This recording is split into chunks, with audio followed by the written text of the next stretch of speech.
सदगुरु कबीर बीजक साखी प्रकरण साखी 10। जो जानऊ जीव आपना करहु जीव को सार, जेरा ऐसा पाहु ना मिले न दूजी बार। सदगुरु कबीर बीजक की यह साखी 10वीं साखी 9वीं साखी से जुड़ी हुई है, जिसमें कहा गया था कि तू यहां ही संभल कर ले। संभल करने के लिए ये साखी कहती है कि जो जानाऊ जीव आपना, अगर तुम त्रिकाल बाध्य सर्वश्रेष्ठ सत्य को जानना चाहते हो, अपना हे जीव, हे नर मानव देह में जन्मे रमैया राम, है चेतन स्वरूप जीव, तुम अपना निज स्वरूप को जानना चाहते हो, अपना कल्याणकारी कार्य को जानना चाहते हो, मानव देह में आए हो, क्यों आए हो, ये अगर तुम जानना चाहते हो तो जीव को सार को जानो। ये जीव अखंड अविनाशी सत्य है, ऐसा जान लो। यही सार है, इसके अलावा कोई दूसरा है ही नहीं, बनता ही नहीं है।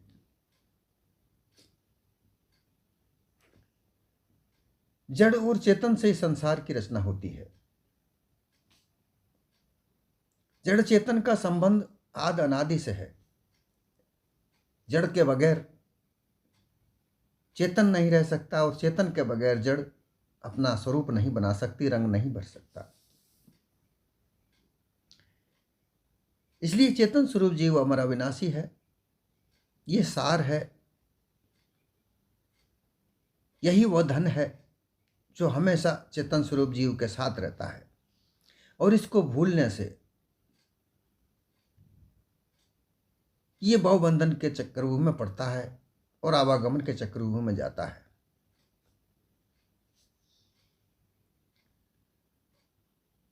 लक्ष्य 84 जीवाजूर्ण भोग कर यह मानव देह प्राप्त हुई है,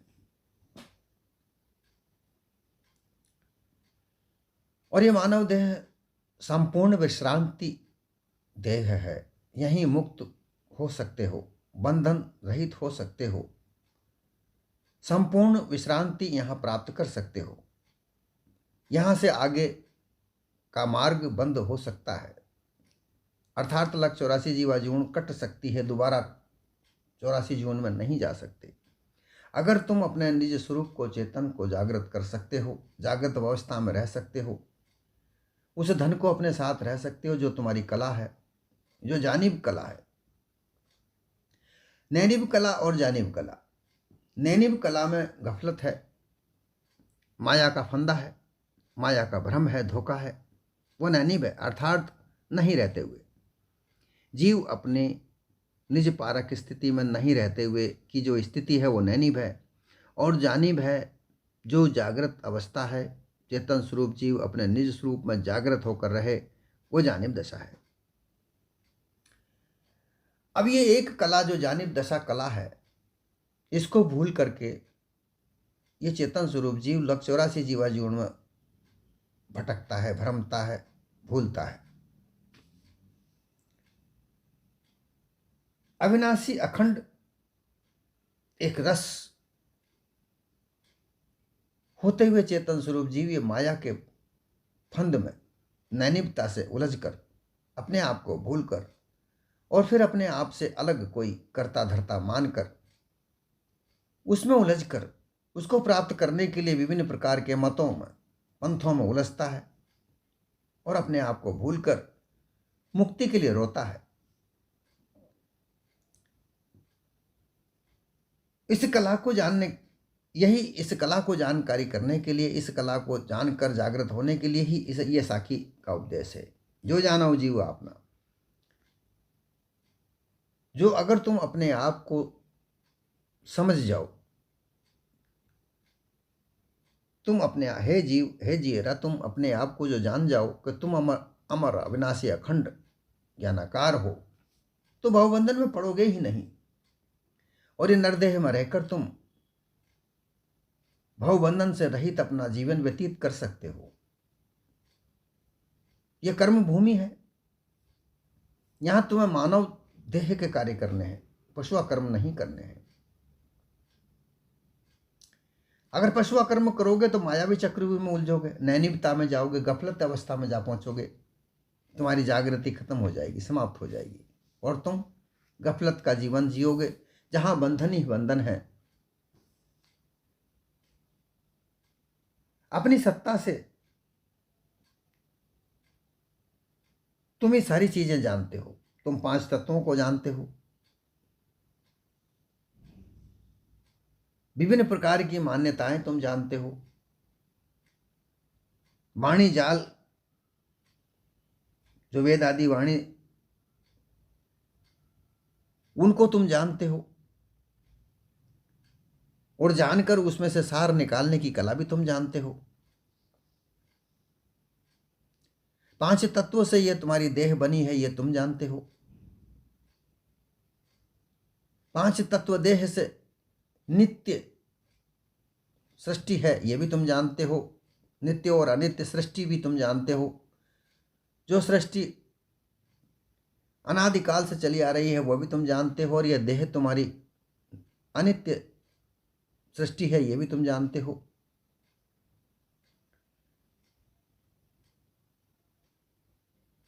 परंतु तुम वही मायावी चक्रव्यूह में उलझकर, मायावी चित्र रूप स्वरूप में देखकर, अपनी जो माया, जो तुम्हारी छाया है, ये माया जो है, ये चेतन स्वरूप जीव और जड़ पदार्थ के मिलने से जो तीसरी वस्तु बनती है, अर्थात चेतन स्वरूप जीव की जो छाया है वही माया है। इस माया के विभिन्न प्रकार के प्रारूप, रूप, स्वरूप तुम्हारे ही सामने हैं। इनमें तुम उलझते हो, घुल मिल जाते हो। तुम तो व्यापक हो। व्यापक होने का अर्थात स्वाभाविक रूप से तुम जड़ और चेतन के संबंध में हो, और इसी से संसार की रचना होती है, बनता बिगड़ता है। परंतु तुम इसमें मिले हुए नहीं हो और न्यारे भी नहीं हो। देखिए, ये भेद बहुत सूक्ष्म है। अपनी इच्छा से कोई कार्य नहीं करता यह चेतन।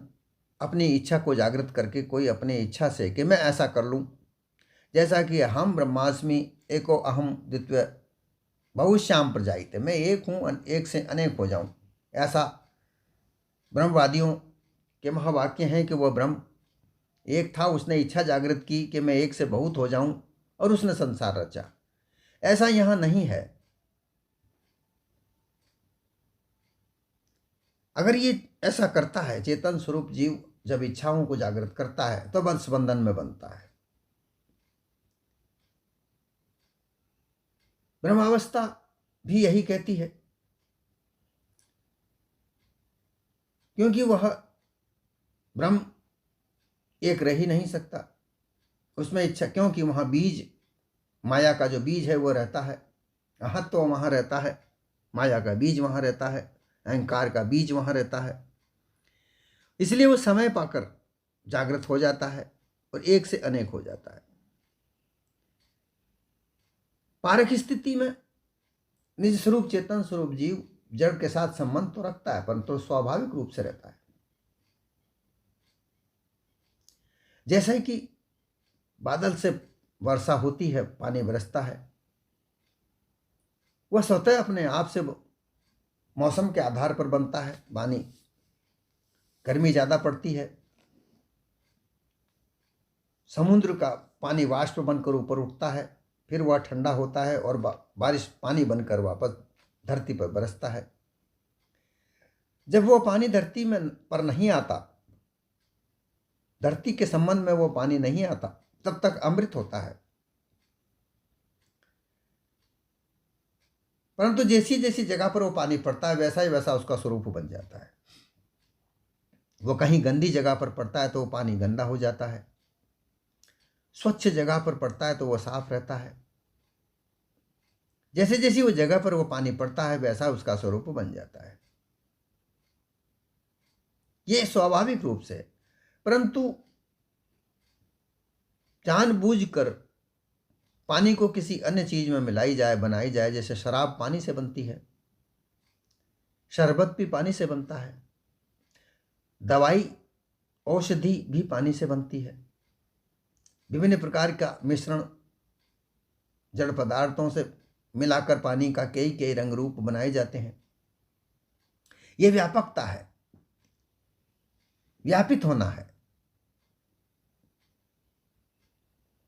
इसी प्रकार से चेतन स्वरूप जीव ये व्यापक तो है, इसी की सत्ता से सब कुछ होता है, परंतु व्यापित नहीं रहता, ये मिलता नहीं है, अपने आप को उसमें मिलाता नहीं है। इसकी सत्ता से सब कुछ होता है, स्वाभाविक रूप से होता है, क्योंकि चेतन स्वरूप जीव अपनी सत्ता से पांचों तत्वों में प्रकाश देता है और पांचों तत्वों से ही विभिन्न प्रकार के पदार्थों का निर्माण होता है।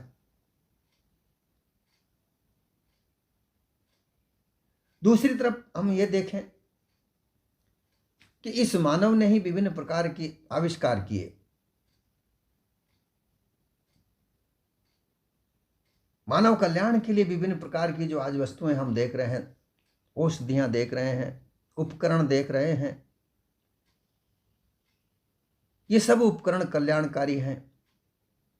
ये सब मानव ने ही खोज करके बनाए। कल्याणकारी कार्य में अगर व्यापित तो होता है तो उसमें बंधन नहीं है, परंतु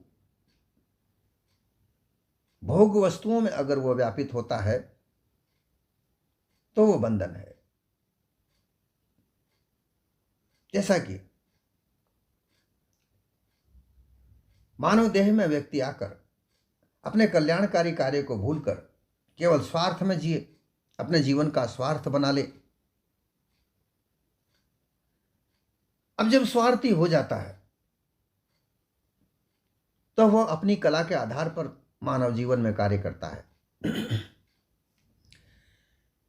विभिन्न प्रकार के गुरुआ प्रपंची लोग अपना प्रपंच रचकर विभिन्न प्रकार के मत पंथ रचते हैं, फिर उनकी वाणी का निर्माण करते हैं, फिर उनका रूप प्रारूप बनाते हैं, फिर उनमें शिष्य प्रशिष्य शाखा प्रशाखा बनाते हैं और अपनी दुकानदारियां व्यापार चलाते हैं, जिससे उनको धन की प्राप्ति होती है। जीवन मात्र का कल्याण नहीं, केवल उनका ऐश्वर्य प्राप्त होता है, धन धान्य प्राप्त होता है। ये परमार्थी कार्य नहीं है। ऐश्वर्यमय जिंदगी जीवन को जीना, ऐश्वर्यों को प्राप्त करना, ये स्वार्थी कार्य हैं, परम कल्याणी कार्य नहीं है।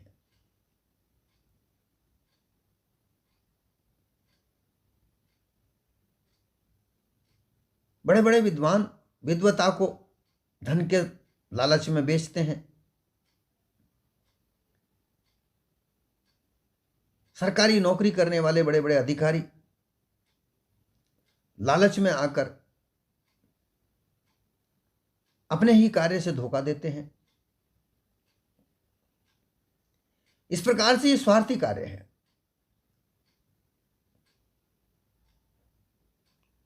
खेत के चारों तरफ बाड़ लगाई जाती है कांटों की, कि वह खेती की सुरक्षा उससे होगी। कांटे की बाड़ से जो जानवर हैं वह खेत में नहीं घुसेंगे और फसल का नाश नहीं होगा। परंतु अगर बाढ़ ही खेत को खाने लगे तो फिर सुरक्षा कैसी? फिर सुरक्षा का मतलब क्या रहा? इसी प्रकार से संसार में स्वार्थी कार्य ऐसे हैं जो केवल अपने स्वार्थ को, धन कमाने मात्र को, मानव से मानव को अलग किया जाता है, ऊंच नीच के भेदभाव में बांटा जाता है और यही व्यवस्था बनाकर लोग केवल अपना स्वार्थ सिद्ध करते हैं। यह परम कल्याणी कार्य नहीं है। इसलिए इसको समझने की आवश्यकता है कि जो जाना हो जीव अपना। चेतन स्वरूप जीव सब में व्याप्त है। जीव मात्र देह में व्याप्त है, चाहे वो नर देह हो, पशु हो, पक्षी हो, कीड़ा मकोड़ा, सब में जीव मात्र है। बिना जीव के कोई देह नहीं है। फिर इसमें ऊंच नीच,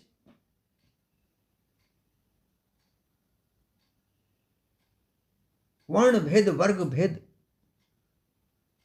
ऊंच नीच, अपने मत को चलाने के लिए दूसरे मत को, किसी को हीन भावना से देखना, केवल अपने वर्ण को ऊंचा समझना, सर्वोच्चता के शिखर पर ले जाना, अन्य दूसरे वर्ग भूखे मरे, प्यासे मरे, उनकी कोई चिंता फिक्र नहीं करना, ये सब स्वार्थी कार्य है।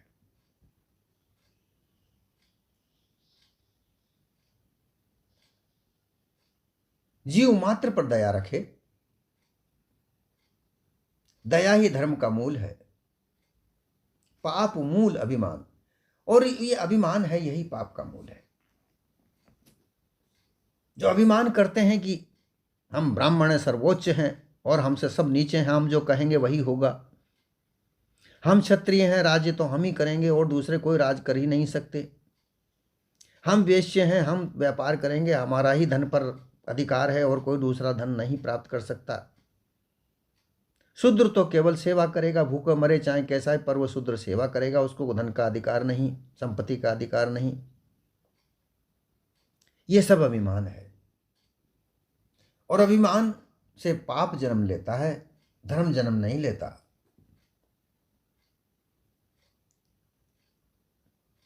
अगर धर्म की राह पर चलना है तो दया, जीव मात्र पर दया रहो।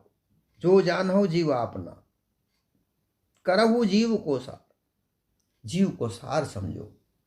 यही जीव अखंड अविनाशी है, इसके बगैर कोई सी योनि नहीं है। ये मानव देह भी जीव के अलावा नहीं है। ब्रह्मा विष्णु महेश भी जीव ही थे, वो भी नरदेह में थे, वो भी माता पिता के अंश से जन्मे थे, किसी अन्य आसमान से वो टपके नहीं थे, ना ही कोई टपका है। विभिन्न प्रकार की भ्रांतियां वाली कहानियां घड़ घड़ कर संसार में भ्रम फैलाकर जो गुरुआ प्रपंचियों लोगों ने फैला रखा है कि कोई कान से पैदा हुआ है, कोई महल से पैदा हुआ है, कोई आंख से पैदा हुआ है, कोई नाक से पैदा हुआ है, कोई मुख से पैदा हुआ है, ये सब भ्रांतियां हैं। ऐसा कभी नहीं हुआ, ये सब झूठ है, मिथ्या है। ये सब भ्रम फैलाने का स्वार्थी कार्य मात्र है।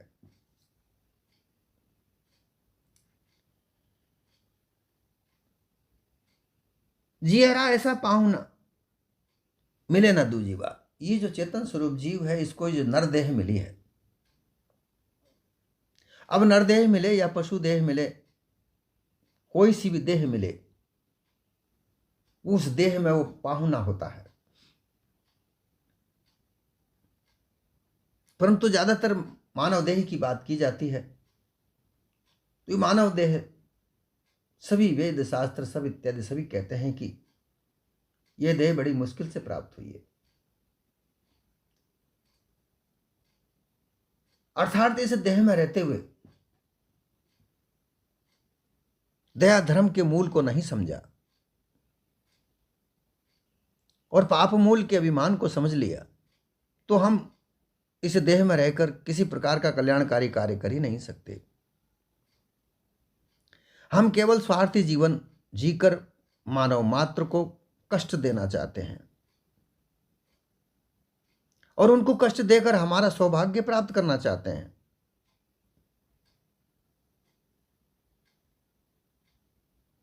यह मानव का धर्म नहीं है। मानव का धर्म ऐसा कभी हो ही नहीं सकता, चाहे वह कोई सा भी धर्म हो। जिसमें दया नहीं है वो धर्म नहीं हो सकता, क्योंकि धर्म की मान्यताएं जब बनाई गईं उसमें दया मूल रूप से आया। दया के आधार पर ही धर्मों की रचनाएं हुई हैं।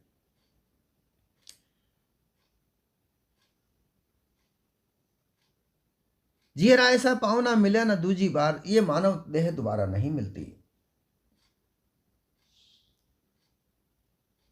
ये विचारने की बात है कि मानव देह में रहते हुए तुम कितना धन कमाना चाहते हो, कितना मान सम्मान प्राप्त करना चाहते हो, कितना ऊंचा पद प्राप्त करना चाहते हो, और उस ऊंचे पद से तुम क्या करना चाहते हो।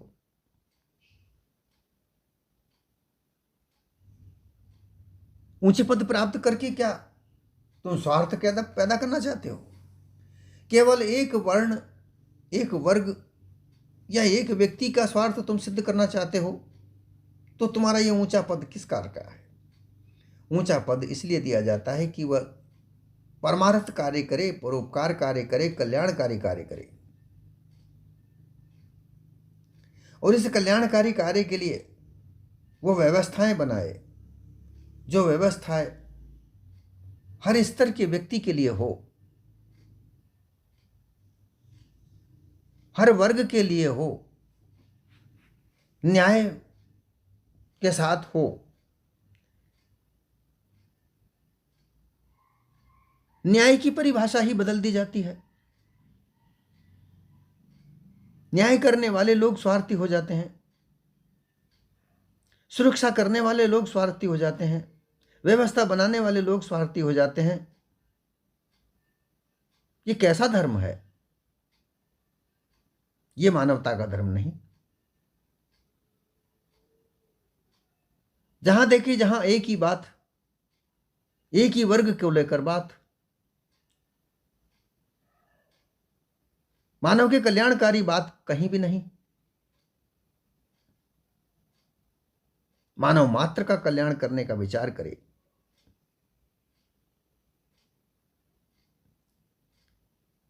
ये चेतन स्वरूप जीव अखंड अविनाशी सभी की देह में है, इसी से ये मानव देह है। जीव बिना कुछ नहीं है। इसलिए संसार में रहकर जब तक ये मानव देह है, मानव मात्र के कल्याण के लिए विचार करना चाहिए।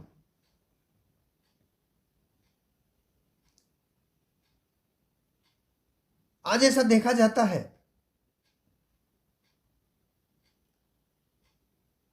कि जो कल्याणकारी पैसा है, धन है, वह स्वार्थ में सिद्ध में खर्च होता है।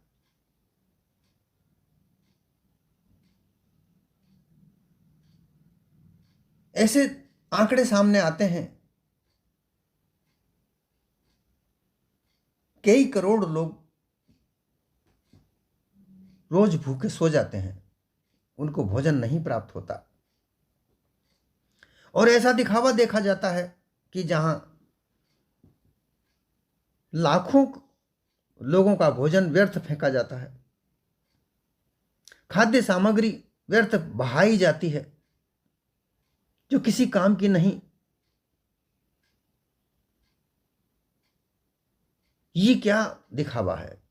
ऐसा दिखावा कल्याणकारी तो हो ही नहीं सकता। कल्याणकारी कैसे हो सकता है कि एक तरफ तो धन का दुरुपयोग ऐसा किया जा रहा है कि जिसमें दूध, दही, पानी व्यर्थ में बहाया जा रहा है, कीचड़ में बहाया जा रहा है। दूसरी तरफ लोग भूखे प्यासे रह रहे हैं, जिनके पास ना वस्त्र है, ना छत ढकने के लिए कोई मकान है, ना वो शाम को दोनों टाइम भोजन कर सकते हैं। ये विचारणीय बात है, विचार करना चाहिए कि क्या केवल एक ही वर्ग के लिए विचार किया जाए।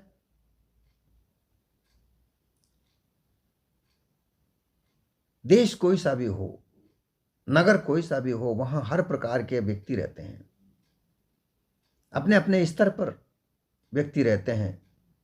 धनाढ्य भी है, गरीब भी है, मध्य वर्ग भी है। ऐसे व्यक्ति भी हैं जो दोनों टाइम का दो समय का भोजन नहीं जुटा पाते हैं। ऐसे व्यक्ति भी हैं जहां पर 2 समय का तो क्या 10 समय का भी भोजन फेंका जाता है।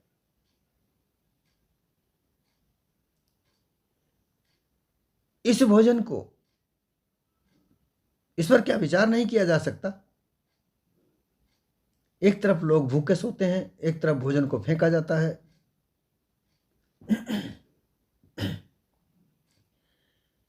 इसमें एक बात और विचारणीय है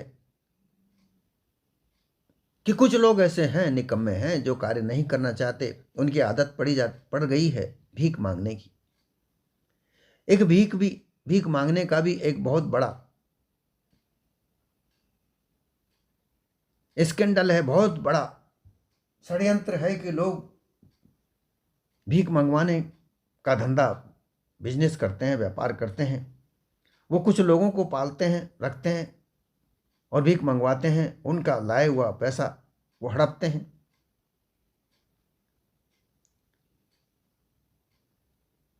इसलिए भीख देने पर रोक लग जानी चाहिए।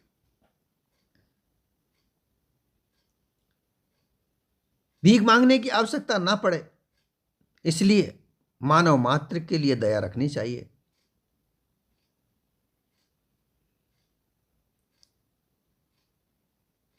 ये मानव देह जब तक मिली है, जब तक परोपकारी कार्य करना चाहिए।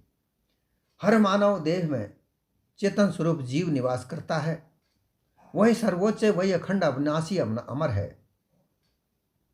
परंतु वहां से अलग हटाकर लोगों का मन अन्यत्र लगाया जाता है, जहां कल्पना मात्र का ईश्वर, ब्रह्म, परमात्मा, ये मान्यताएं गढ़ गढ़ कर गुरुआ प्रपंची लोगों की दुकानें चलाने के लिए केवल प्रपंच रचकर दिखावा किया जाता है, उनकी दुकानें चलाई जाती हैं।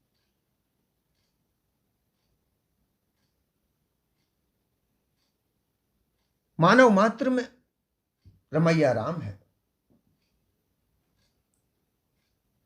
मानव की सेवा, बहुत से मानव असक्षम है, सक्षम है।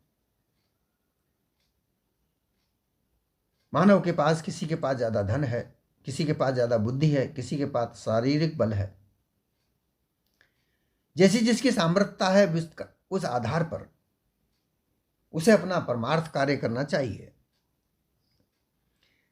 शारीरिक बल वाला व्यक्ति अपने आप को बहुत बड़ा गुंडा घोषित करता है और वह निसहाय लोगों पर अत्याचार करता है। अत्याचार करने के लिए धन कमाता है। धन वाले लोग उसको धन देते हैं अत्याचार करने के लिए। किसी के स्वार्थ में कोई आदमी, कोई व्यक्ति स्वार्थ सिद्धि करने के लिए रोकता है, तो उसे वो अपना दुश्मन मानता है और उस दुश्मन को खत्म करने के लिए शारीरिक बल वाले लोगों को पैसा देकर उसे मरवाया जाता है। और वो शारीरिक बल वाले के दिल में दया नहीं है, इसलिए पैसा लेकर वह सहर्ष स्वीकार करके उस व्यक्ति को मार डालता है। ये दया नहीं है। परंतु उस पैसे का वो क्या करता है? वो उसके परोपकार कार्य में नहीं सिद्ध होता। वो उस पैसे को ऐश आराम की जिंदगी, जीवन बीतने के लिए वो कुकर्मों में ही समाप्त कर देता है। उसका परिवार उससे सुख नहीं होता। ज्ञानवान व्यक्ति अपने ज्ञान का भी व्यापार करता है और वह धन लेकर अपनी ज्ञान को, बातों को तोड़ मरोड़ कर, जोड़ तोड़ कर वह प्रयोग करता है। बहुत से व्यक्तियों के पास बहुत धन होता है, वो अपने धन को ऐश्वर्य प्राप्त करने के लिए खर्च करते हैं। ये सब दया विहीनता है, अधर्म है, अहंकार है, अभिमान है, पाप कर्म है। इनसे निकलने के लिए जो जानो जग जीवना, इस जग में जीव ही मात्र है, हर देह में जीव है और ये इसको अपना समान मानकर दया का प्रसार करे, तभी धर्म है। अन्यथा नहीं।